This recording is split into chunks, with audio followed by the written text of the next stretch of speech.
There's a man on a stage, and he's smiling. He's a CEO, and he's about to tell the world something that sounds like the future. He says his company has built an artificial intelligence that now does the work of 700 people. 700 human jobs done by a machine, faster, cheaper, around the clock, without complaint. The room is impressed. The headlines write themselves. This is a man who saw where the world was going and got there first. And at that very same moment, while he's on that stage taking his bow, somewhere out there, a customer is typing a question to that very machine. Something's gone wrong with their account. They need help. And the machine answers, quickly, politely, with a response that is technically perfectly correct and completely, hollowly useless. The customer stares at the screen, and they feel something they can't quite name. The feeling of talking to something that has all the right words and none of the understanding. Hold on to that feeling, because that quiet, small, almost invisible moment, that's the whole story. Because here's what nobody on that stage could see coming. 2 years later, that same smiling man would stand up in public again. Same CEO, same company. But this time, he wouldn't be bragging. He'd be admitting he was wrong. And he'd be doing something that 2 years earlier would have sounded insane. He'd be asking the humans to come back. So sit with that, because it's stranger than it sounds.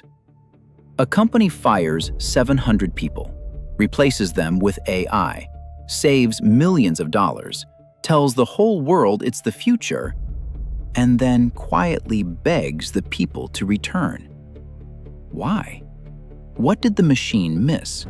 What was in those 700 people that no one could see until they were gone? Now, you've probably seen a version of this story already. Somebody made a video, a big number in the thumbnail. 700,000 jobs gone. The robots took over. The layoffs backfired. The machines lost. Roll the credits. But that's not what happened. Not really. And the real version is the one almost nobody is telling. Because this was never really a story about artificial intelligence failing. It's about something much older and much more human than that.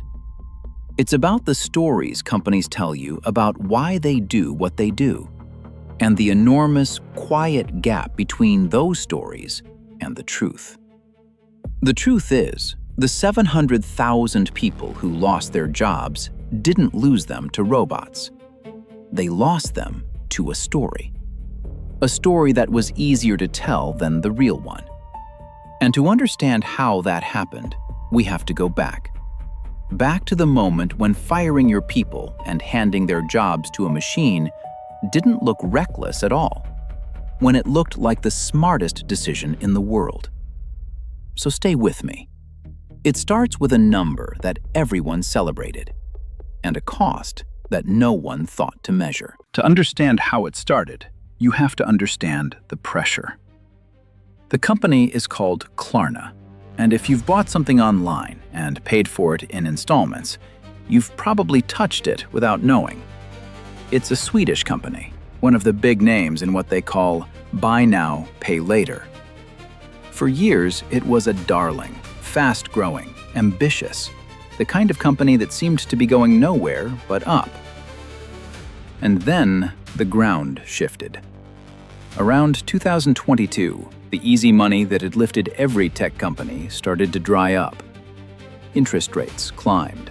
Investors who used to reward growth at any cost suddenly wanted something they hadn't asked about in years. Profit, discipline, costs under control. And Klarna had a dream it was chasing, going public, a big public offering. To get there, it needed to look lean. It needed to show the market it could do more with less. So picture the situation. You're the CEO. The pressure is enormous. And right at that exact moment, the most powerful new technology in a generation lands in your lap. Artificial intelligence. The kind that can write and talk and answer questions like a person. Everyone is talking about it, and it seems to promise the one thing you need most: a way to do the same work for a fraction of the cost. For a man in that position, it wasn't a hard decision. It felt like destiny. So Klarna made a deal with one of the biggest names in artificial intelligence, and it built itself a machine. A chatbot to handle its customer service, the questions, the complaints, the refunds, the endless daily work of talking to millions of customers. And then the CEO, his name is Sebastian Siemiatkowski, did something bold. He didn't just quietly try it. He stood up and told the world what he believed. He said, and I'm giving you the plain meaning of it, artificial intelligence can already do all the jobs that we as humans do. Read that back. All the jobs. Not some, all. The company stopped hiring, froze it. Why hire more people when the machine could do the work? And the 700 people whose jobs were customer service, the human voices on the other end of the line, the machine was pointed squarely at what they did. And here's the part you have to sit with, because it's the trap. For a while, it worked. The machine handled 2 out of every 3 conversations, 2/3 of everything done by software. And the savings were real. The company said it was saving something like $10 million. The numbers on the page looked beautiful. Faster responses, lower costs. A machine that never slept, never quit, never asked for a raise. If you were looking at the spreadsheet, you'd have called it a triumph. Everyone did. But here's the thing about a spreadsheet. It only shows you what someone thought to measure. And there was something happening, right then, quietly, on the other side of all those conversations, that no one had put a number on. It wasn't in the data. It wasn't on the page. It was in that small, hollow feeling of a customer talking to something that had every right answer and understood nothing. And it was already rotting the very thing the company couldn't afford to lose. So let's slow down and ask the question that matters. The one that's really underneath all of this. Why did they do it? What was the actual math? On the surface, it's the simplest math in the world. It's the math that has tempted every company that ever existed. You have a person. That person costs you money, a salary, benefits, a desk, time. And now someone offers you a machine that does the same job for a tiny fraction of the price. A software license instead of a paycheck. No sick days, no overtime, no raises, ever. And let's be honest, put it like that, and you can see the appeal.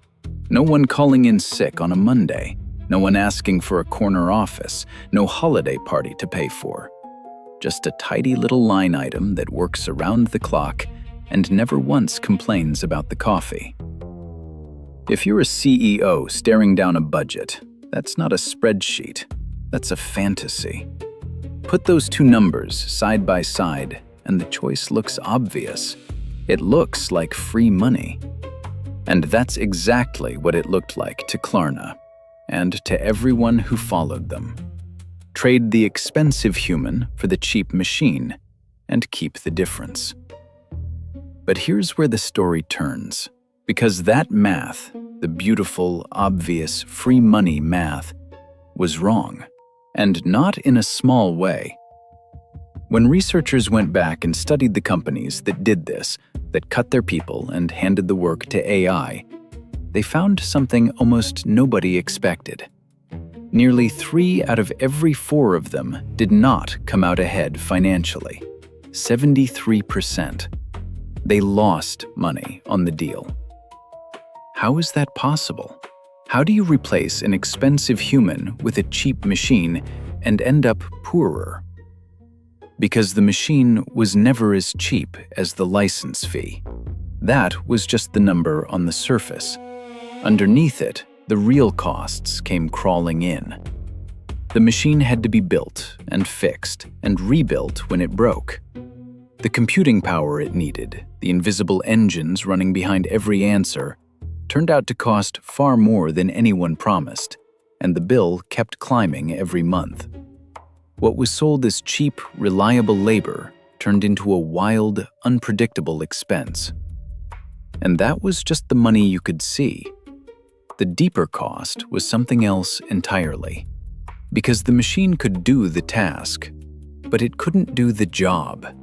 And those are not the same thing. It could close a ticket. It could not solve a problem. It could produce the correct answer to the question you asked, and completely miss the thing you actually needed. It was, in the words of the people who studied it, technically correct and emotionally empty. When your account is frozen and your money is stuck and you're scared, you don't just need the right information.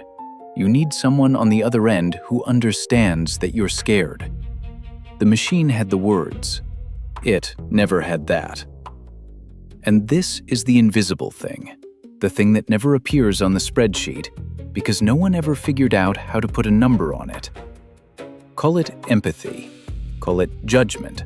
Call it the simple human sense of when the rules should bend. It was the most valuable thing those 700 people did, and it was completely invisible, right up until the moment it was gone. So follow what's happening now. The machine is answering every question. The savings look real. The spreadsheet is glowing. And quietly, one by one, the customers are starting to leave. And nobody in the building can see it yet, because the thing driving them away was never a thing you could see. Which leaves us with the question that's about to break the whole thing open. If the machine was working, if the numbers looked so good, then why were the people it was supposed to serve quietly walking out the door? Here's what you'd expect to happen next. You'd expect the other companies to watch Klarna, see the cracks, and be careful. That's not what happened. What happened is that they didn't wait to see the ending. They saw the beginning, the triumphant announcement, the millions saved, the CEO on the stage, and they ran to copy it. Because Klarna wasn't really a company anymore, it had become a trailer, a preview of a movie that every boardroom in the world suddenly wanted to remake.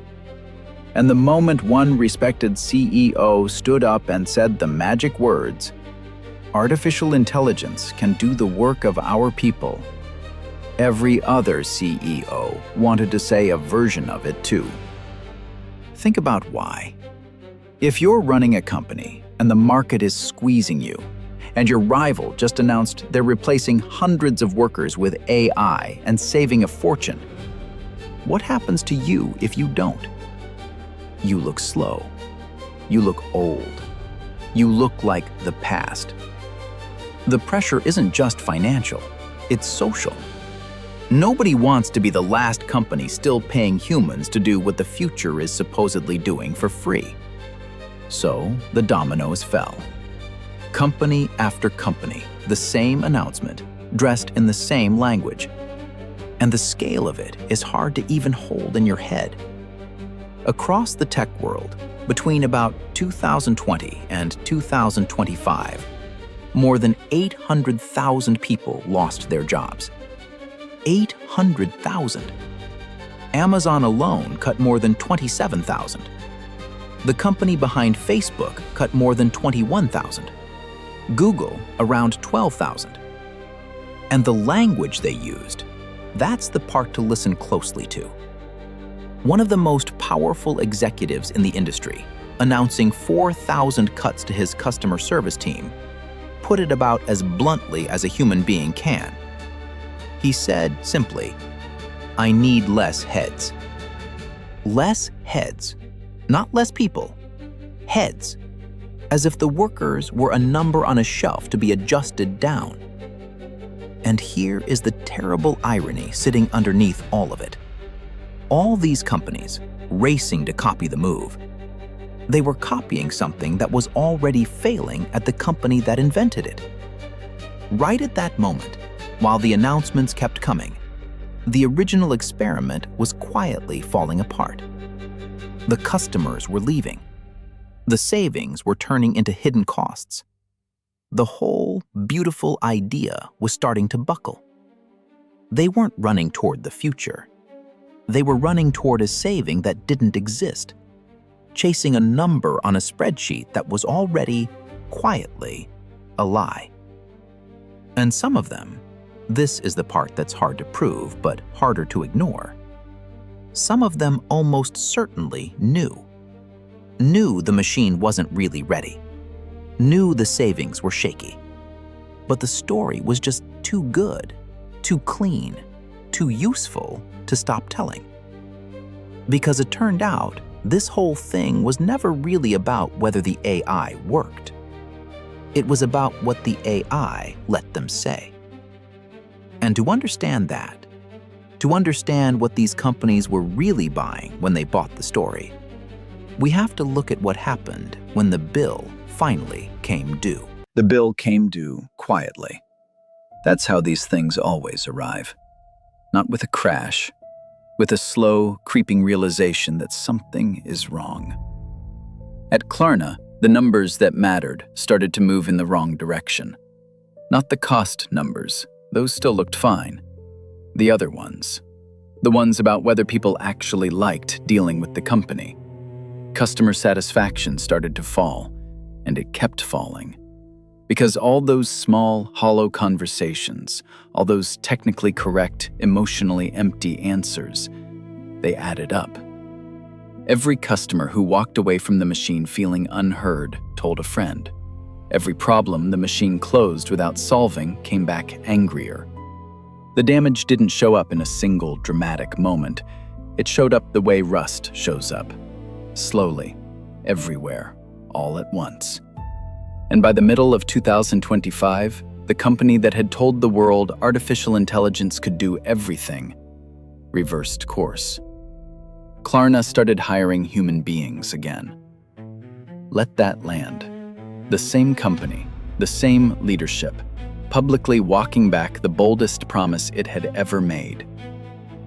And this is the part I need you to hear directly, because it's the confession at the center of this whole story. The CEO, the same man who'd stood on that stage, admitted it out loud. He said the company had focused too much on efficiency, too much on cost, and that the result was lower quality. And that lower quality, in his words, is not sustainable. But he said one more thing, and this is the one that turns the whole story. He said the real damage wasn't to the product. It wasn't to the technology. The real damage was to the brand, to the trust, to the invisible thing, the feeling people had about the company that no spreadsheet had ever measured and that the machine had quietly bled out. He'd traded away the one thing that couldn't be automated, and he'd only understood what it was worth after it was gone. And Klarna was not alone. This became a pattern documented across the whole economy. Study after study found the same thing. More than half of the companies that cut jobs for AI came to regret it. And the people who watched these trends closely now believe that half of all the companies that replaced workers with AI will end up hiring people back to do the very same jobs within a couple of years. Think about the sheer waste in that. Fire the people, buy the machine, watch the quality collapse, rehire the people. All of it, a giant, expensive circle back to where you started, except now with damaged trust, burned out customers, and a very large bill.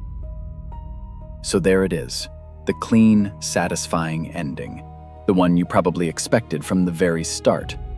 The machines got greedy, the humans proved irreplaceable, the companies learned their lesson. Artificial intelligence overreached, and reality slapped it down. A nice story, a comforting one. The little guy wins, the human heart beats the cold machine. The end. Except it isn't, because that comforting story is hiding something. And when you pull it back, you find that almost everything you were just told about why these people lost their jobs, the robots, the AI, the machines taking over, almost none of it is the real reason. The 700,000 didn't fall to the machines. They fell to something we haven't talked about yet. They fell to a story. And here's where we finally take that story apart. Because that number, 700,000, the one in every thumbnail, the one that sounds like an army of workers marched out the door by robots, that number is hiding a trick. It's actually two completely different things, quietly glued together and sold to you as one. Let me show you the seam. The first wave of those job cuts had almost nothing to do with artificial intelligence. Nothing. To understand it, you have to go back to the pandemic. When the world locked down, everyone rushed online to shop, to work, to talk. And the tech companies, convinced this was the new forever, went on a hiring binge like nothing in their history. They doubled their staff. They grabbed every worker they could. They were building for a flood that they believed would never stop. And then the world reopened, and the flood receded. And these companies looked around and realized they had hired far, far too many people for the world as it actually was. On top of that, the era of nearly free money, the cheap interest rates that had funded the whole party, came to an end. So they did what companies do. They cut hundreds of thousands of jobs. Not because of a machine, because they had overhired in a panic, and the bill for that mistake had come due. That's the first wave, a very old, very ordinary story. Executives who guessed wrong and workers who paid for it. Now here's the sleight of hand. When those cuts happened, what reason did the companies give? Did they stand up and say, "We panicked, we hired too many people, we misread the economy, and now you're paying for our mistake"? Of course not. Who would? That story makes leadership look foolish. It makes the stock go down. So they reached for a different story, a better one. They said, artificial intelligence. We're becoming more efficient. We're embracing the future. We're not cutting because we failed. We're cutting because we're pioneers. And here are the numbers that expose it. Since companies started blaming AI for job cuts, the technology has been linked to a bit more than 70,000 of them. 70,000 out of more than 1,170,000 total cuts. That's less than 5%. When researchers actually surveyed the leaders who made these decisions, only 1 in 5 said AI had truly reduced their headcount. The rest? Broader economic pressure, the old, ordinary story wearing a shiny new costume. The AI didn't take those jobs. The AI took the blame, because "the future made me do it" sounds so much better than "I made a mistake." And I want to be fair here because the truth has more than one side. AI is real. Some of these companies are genuinely automating. Even Klarna later pushed back on the simple "we reversed everything" story, pointing out that it never fully got rid of human support and that its AI now does more work than ever. All of that is true. The point isn't that AI does nothing. The point is that a genuinely complicated reality, overhiring and expensive money and real automation all tangled together, got flattened into one clean, convenient headline. Because a clean headline is easier to sell than a complicated truth. Which leaves us with a much harder, much more important question. If the AI was mostly the excuse and not the cause, then who actually paid the real price? Because somebody did. And it wasn't only the 700,000 who were let go. So let me tell you who really paid. Because it wasn't mainly the people who got fired. Think about it. The ones who were let go, the 700 at Klarna, the thousands at the giants, most of them had experience. They had skills, resumes, a track record. Painful as it was, most of them landed somewhere. And the companies that cut too deep are already, quietly, hiring people back. For them, the story has an ending. The ones who paid the real price never even made it into the story. Because you can't be laid off from a job you were never allowed to get. Here's what happened while everyone was watching the layoffs. The companies didn't just cut people, they quietly changed who they were willing to hire. And the door that closed hardest was the one at the very bottom, the entry-level door. The first job, the one you get right out of school, where you're not that useful yet, where somebody has to be patient with you while you learn. That's exactly the job a company skips when it's nervous and cutting costs. Why train a beginner, the thinking goes, when a machine can handle the simple stuff and you can just hire someone experienced for the rest? And the numbers show it happening. In the fields most exposed to AI, the share of jobs open to people with little experience collapsed. Companies weren't hiring fewer people overall, they were skipping the young ones. Unemployment for recent graduates started climbing while everyone else's held steady. And here's the final, quiet cruelty of it. The generation being locked out, the young ones told there's no room for them, is the exact generation that grew up with this technology. The ones most ready to actually work alongside AI, most fluent in it, most able to make it useful. Companies spent a fortune buying the future and then slammed the door on the people best equipped to build it. That's the real cost. Not a dramatic wave of robots replacing workers. Something quieter and sadder. A door closing on people who never even got to knock. Now think back to that man on the stage, the one from the very beginning, Sebastian Siemiatkowski, standing up in front of the world, telling us that artificial intelligence could already do everything a human does.